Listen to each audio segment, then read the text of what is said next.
तो continuity chapter में पिछले वीडियो में मैंने फर्स्ट क्वेश्चन आपको बताया था, आपके समझ में भी आया होगा। फर्स्ट क्वेश्चन में x इक्वल टू 5 पर आप निकाल लिए होंगे।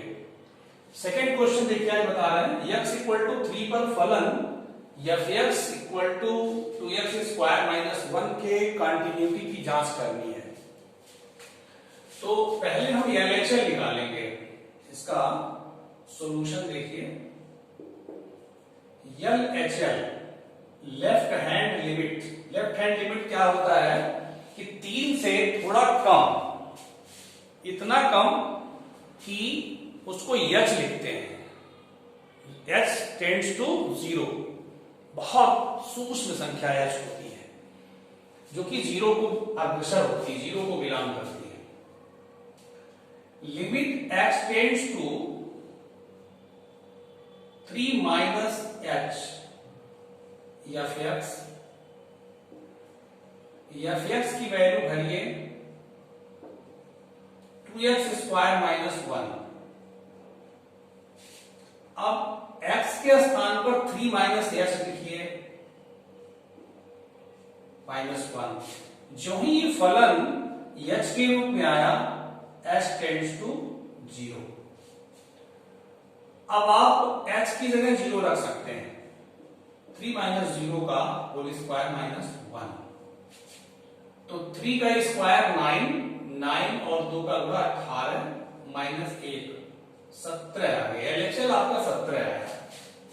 RHL देखिए, right hand limit. Limit x tends to 3 plus h, f(x) की वैल्यू है 2x स्क्वायर माइनस 1। x के स्थान पे रखिए 3 प्लस h का होल स्क्वायर माइनस 1 और लिमिट हो जाएगी h टेंड्स टू 0। h हम जोड़ते हैं ना, h बहुत छोटी संख्या है, बहुत छोटी संख्या, इतनी छोटी जिसको हम बता नहीं सकते। इतना कह सकते हैं कि वह 0 की ओर अग्रसर हो गई है। तो h टेंड्स टू 0, तो h का मान भरिएगा 3 प्लस 0 का स्क्वायर माइनस 1, तो 2, ये 3 का स्क्वायर 9 हो जाएगा, 18 माइनस 1 17। चलिए अब उस x इक्वल टू 3 पर वैल्यू निकालिए। f3 इक्वल टू x के स्थान पे 3 रखिए, 2 3 का वर्ग माइनस 1, तो ये भी आपका आ जाएगा 17। तो इस प्रकार आप देख रहे हैं, चूंकि LHL equal to RHL equal to f3,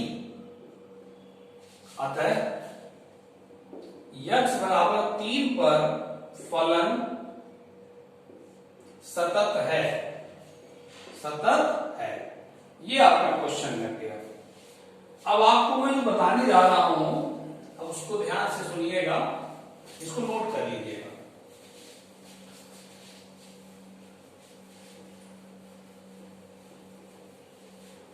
अब इसके बाद काफी इंपॉर्टेंट मैटर है। अब इस टाइप से काफी सवाल लगेंगे, उसको हम अभी इसके बाद लगाएंगे, लेकिन उसके पहले कुछ चीज और आप सुन लीजिए, उसको लिख भी लीजिए। देखिए, कुछ ऐसे फलन होते हैं जो अपने प्रांत में सदैव सतत होते हैं। अपने प्रांत का मतलब x के हम जो मान उसमें रखेंगे वास्तविक मान रखेंगे और वास्तविक मान प्राप्त होना चाहिए, तो उसे कहते हैं उस फलन का प्रांत। तो कुछ महत्वपूर्ण फलनों के बारे में बता रहे हैं जिसको आप स्वतः जान जाइए कि ये फलन सतत होते हैं, कॉन्टिन्यूअस होते हैं। तो देखिए, इसको लिखेंगे आप महत्वपूर्ण तथ्य के रूप में। इसको पहले समझ लीजिए, फिर नोट कर लीजिएगा फेयर कॉपी पर। कुछ महत्वपूर्ण फलन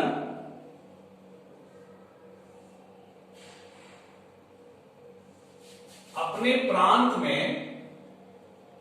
अभी इसका मतलब बताएंगे प्रांत क्या होता है। प्रांत को डोमेन इंग्लिश में कहते हैं। अपने प्रांत में सदैव सतत होते हैं। कौन से ऐसे फलन हैं ये आप जानिए। पहला, प्रत्येक बहुपदी फलन, प्रत्येक बहुपदी फलन सदैव सतत होता है।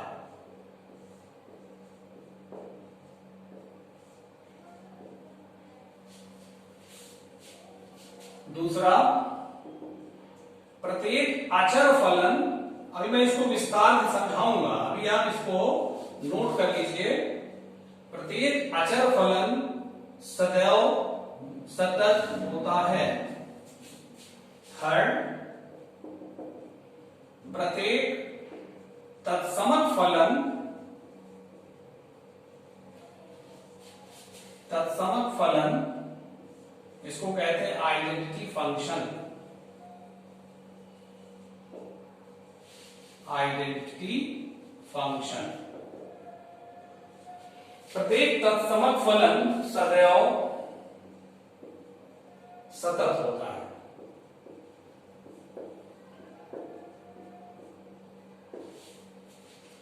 फोर्थ, अब इसको समझाएंगे अच्छे से, ध्यान दीजिएगा। प्रत्येक परिमेय फलन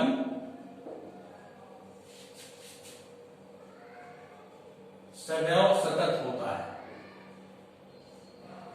ये ऐसे फलन हैं, इनको देखते ही आप कह देंगे कि ये अपने प्रांत में, मतलब रियल नंबर पर ये सदैव सतत होते हैं। प्रत्येक परिमेय फलन सदैव सतत होता है। पांचवा, प्रत्येक मापांक फलन, माड वाले मापांक फलन सदैव सतत होता है। इसको फेयर पे नोट करना है, अभी मैं इसको विस्तार से एक एक समझा रहा हूं, एक एक पॉइंट। छठवां, प्रत्येक त्रिकोणमितीय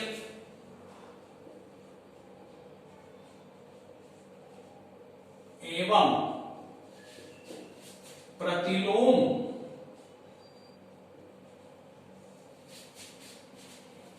प्रत्येक त्रिकोणमितीय फलन,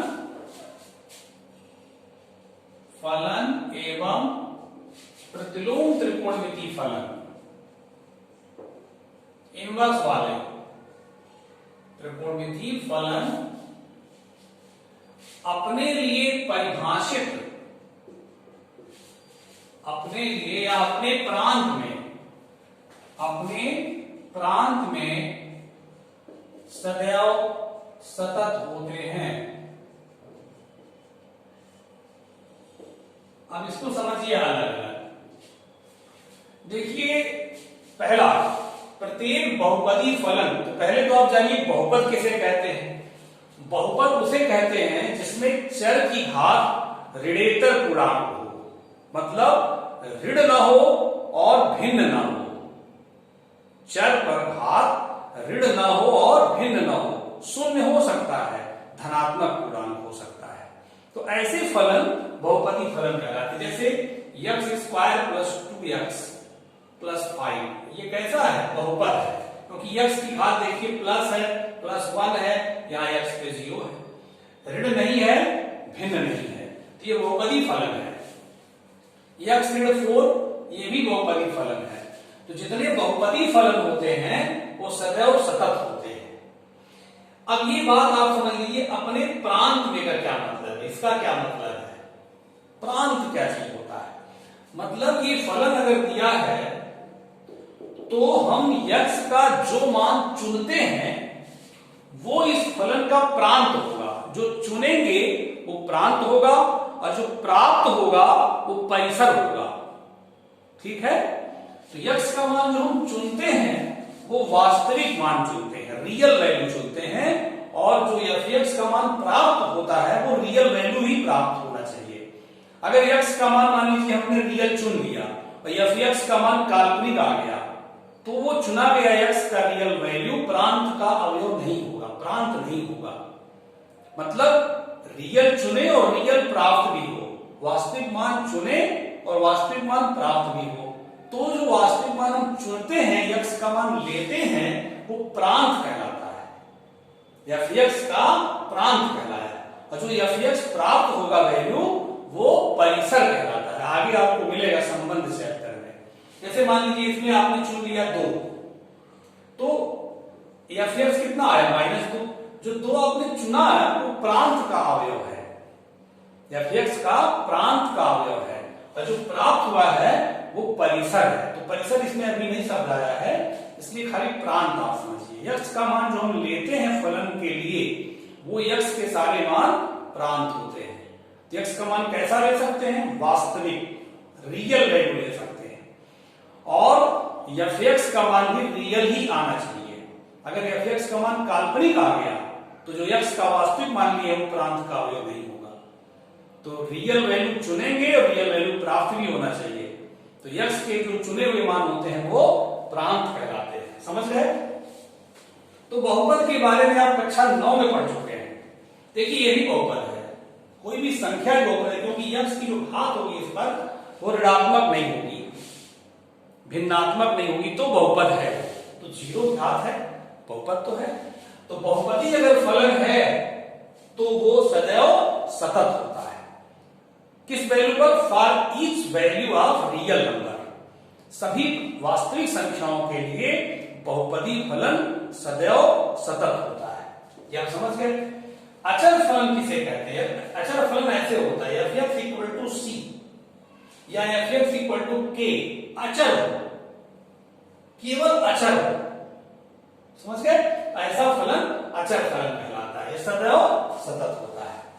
तत्समक फलन जानिए, तत्समक फलन कैसा होता है? F X equal to X, F X equal to X तत्समक फलन है, केवल यक्स होना चाहिए। ये नहीं कि x प्लस 5 हो जाए, 2x हो जाए, ऐसा नहीं, x स्क्वायर हो जाए, ऐसा नहीं। एफ एक्स इक्वल टू यक्स अगर है, केवल यक्स, तो वो तत्समक फलन कहलाता है। ठीक ना? अब परिमेय फलन किसे कहते हैं? परिमेय फलन का मतलब होता है कि अंश और हर दोनों बहुपद हो, दो बहुपदों का जो भागफल होता है वो पूरा परिमेय फलन कहलाता है। जैसे x minus 2 upon x minus 3। देखिए ये भी बहुपद है, ये भी बहुपद है, ये दोनों बहुपदों का भागफल है, इसलिए परिमेय फलन है। और एग्जांपल लीजिए परिमेय फलन का 1 अपॉन x प्लस 2, ये भी परिमेय फलन है। क्यों? क्योंकि एक बहुपद है, शून्य घात का बहुपद है, और x प्लस 2 ही बहुपद है। तो दो बहुपदों का जब भागफल होता है उसे कहते हैं परिमेय फलन। ठीक है? मापांक फलन जानते हैं, माड के रूप में हो, कैसा हो? माड के रूप में कुछ लिखा हो, तो माड के जो फलन होते हैं, मापांक फलन सदैव सतत होते हैं। अब ये जानिए त्रिकोणमिति फलन और प्रतिलोम त्रिकोणमिति फलन। त्रिकोणमिति फलन जैसे साइन x, और प्रतिलोम त्रिकोणमिति फलन जैसे साइन इनवर्स x। ये लिखा है अपने प्रांत में। अपने प्रांत का मतलब हुआ कि x का मान जो हम चुनेंगे वो साइन x का प्रांत होगा। तो कौन सा मान चुन सकते हैं? कोण ही तो चुन सकते हैं। 0 1 से लेकर के बड़े से बड़े कोण चुन सकते हैं, वो सब क्या कहलाएंगे? प्रांत। तो x का जो मान हम लेते हैं, x जो हम चूज करेंगे, सेलेक्ट करेंगे, वो x का मान साइन x का प्रांत कहलाएगा। ऐसे ही साइन इनवर्स x। बात समझ गए? तो इसको नोट कर लीजिए अच्छे से। तो प्रांत का मतलब होता है ना, जैसे हम लोग कहते हैं ना इनपुट आउटपुट। इनपुट जो है वो प्रांत है, और जो प्राप्त होता आउटपुट वो परिसर है। जो फीडिंग करते हैं वो इनपुट होता है, इनपुट ही प्रांत है। कोई फलन है उसमें x की वैल्यू आप रख रहे हैं तो उसका प्रांत हो गया, डोमेन हो गया। ठीक है? इसको नोट कर लिए, इसको मिटा रहे हैं। अब इस पे आधारित क्वेश्चन देखिए।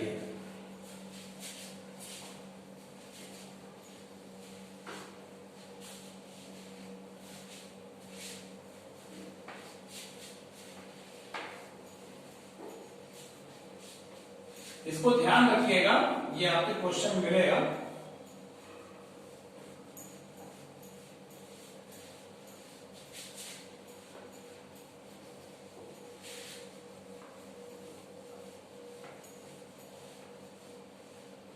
देखिए अब क्वेश्चन आपको मिलेगा, थर्ड क्वेश्चन, निम्नलिखित फलनों के सातत्यता की जांच कीजिए। थर्ड क्वेश्चन, इसके पहले सेकंड क्वेश्चन मैंने बताया था, ठीक ना। तो थर्ड क्वेश्चन देखिए, निम्नलिखित फलनों के सातत्य की जांच कीजिए। पहला क्वेश्चन है fx equal to x minus 5। देखिए x माइनस 5 क्या है, एक बहुपदी फलन है। चूंकि fx एक बहुपदी फलन है, ऐसे लिख देना बस, बहुपदी फलन है, इसलिए fx x के प्रत्येक वास्तविक मान के लिए, प्रत्येक वास्तविक मान के लिए सतत होगा। बस हो गया, क्वेश्चन लग गया। अब ये समझ लीजिए, जो मैंने लिखा x के प्रत्येक वास्तविक मान के लिए, x का प्रत्येक वास्तविक मान इस फलन का प्रांत कहलाएगा, डोमेन कहलाएगा। क्योंकि अब x का कोई भी वास्तविक मान यहां धरिए x की जगह पर, तो fx का मान वास्तविक ही मिलेगा, ठीक। तो ये प्रांत हो गया, x के समस्त वास्तविक मान जो है प्रांत हो गए। चूंकि ये fx equal to x minus 5 एक बहुपदी फलन है, तो ये बताया, ये आपको पहले बता दिए, नोट करवाए हैं कि प्रत्येक बहुपदी फलन अपने प्रांत में सदैव सतत फलन होता है, ठीक। ये क्वेश्चन इतना ही लिखा जाएगा, एग्जाम में आएगा तो मात्र इतना ही आप करेंगे। अब देखिए बी वाला पार्ट इसका लिखा है, fx equal to 1 upon x minus 5। फिर लिखा है x is not equal to 5। चूंकि fx क्या है, एक परिमेय फलन है। देखिए ये बहुपद है, एक क्या है, शून्य घात का बहुपद है, ये भी बहुपद है। तो दो बहुपदों का क्या है, भागफल है, इसलिए परिमेय फलन है। चूंकि fx एक परिमेय फलन है,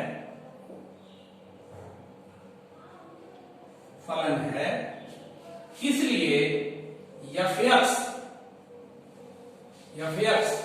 x के प्रत्येक वास्तविक मान के लिए, प्रत्येक वास्तविक मान के लिए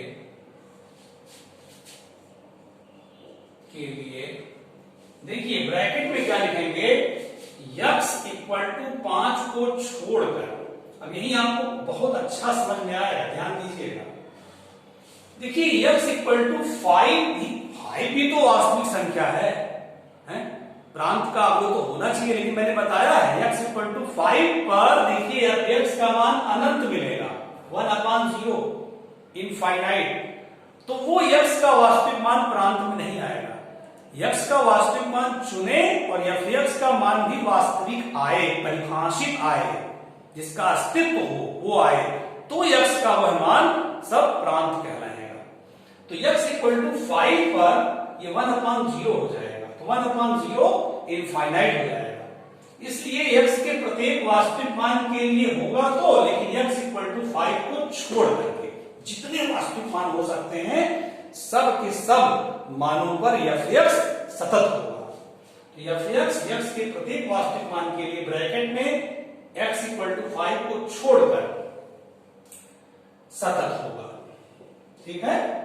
इसीलिए उसने देखिए यहां लिख दिया x is not equal to 5, माने 5 पर नहीं, क्योंकि 5 पर fx की वैल्यू इनफाइनाइट मिलेगी और इनफाइनाइट वैल्यू अनडिफाइंड है, अपरिभाषित है। तो x के वही मान प्रांत में आते हैं जिससे fx का परिभाषित मान प्राप्त होता है। चलिए थर्ड देखिए सी, इसको नोट कर लीजिएगा। एग्जाम में इतना ही करना है इन सवालों के लिए, क्योंकि इसमें x का कोई खास बिंदु तो दे नहीं रहे हैं कि उस बिंदु पर हम RHL LHL की बात करें, इसमें समस्त वास्तविक मान के लिए हमें बताना है। देखिए C part, F X equal to दिए हैं X square minus 25 upon X plus 5 और यहां लिखें X is not equal to -5। देखिए इसको पहले सॉल्व कर लीजिए। सॉल्व करेंगे तो x प्लस 5 एक ब्रैकेट में, x माइनस 5 दूसरे ब्रैकेट में, ये कट जाएगा x माइनस 5। चूंकि f(x) एक बहुपदी फलन है, देखिए ये चीज क्या है, बहुपदी फलन है,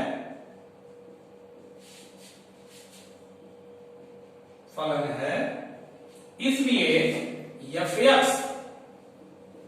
x के प्रत्येक वास्तविक मान के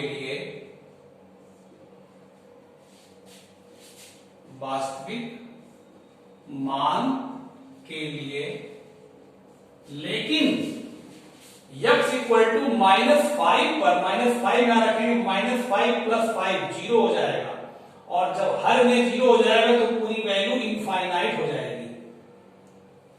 वैसे -5 रखेंगे तो -5 का स्क्वायर 25 यहां हो जाएगा तो 0/0 आ जाएगा। 0/0 इज अनडिफाइंड नंबर, अपरिभाषित है, अनिश्चित है, इसलिए x इक्वल टू -5 को छोड़कर, -5 को छोड़कर जितनी वास्तविक संख्याएं होंगी उन सब पर फलन क्या होगा, सतत होगा, सतत होगा। ये क्वेश्चन थी ना। अब डी पार्ट देखिए, इसका मार्क का है, बहुत इंपॉर्टेंट है, सब इंपॉर्टेंट ही है, इसको नोट कर लेना।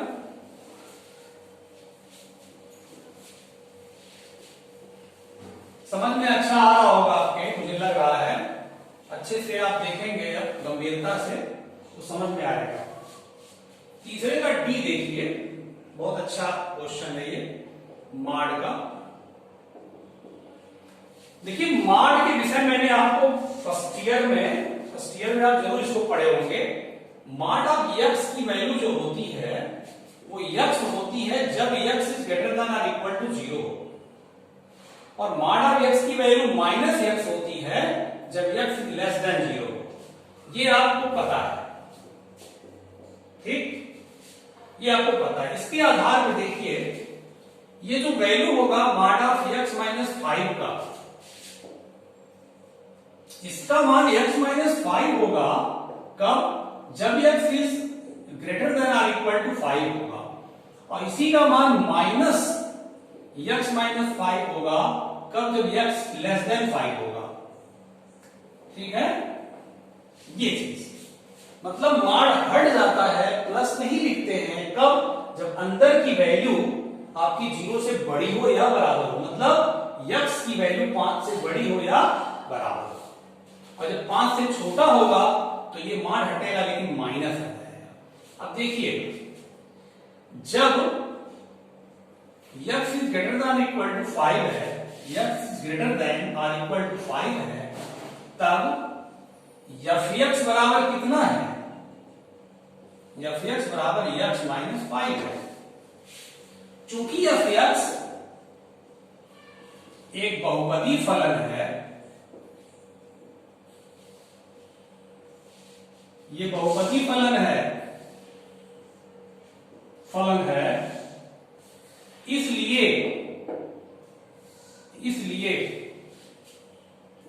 f(x)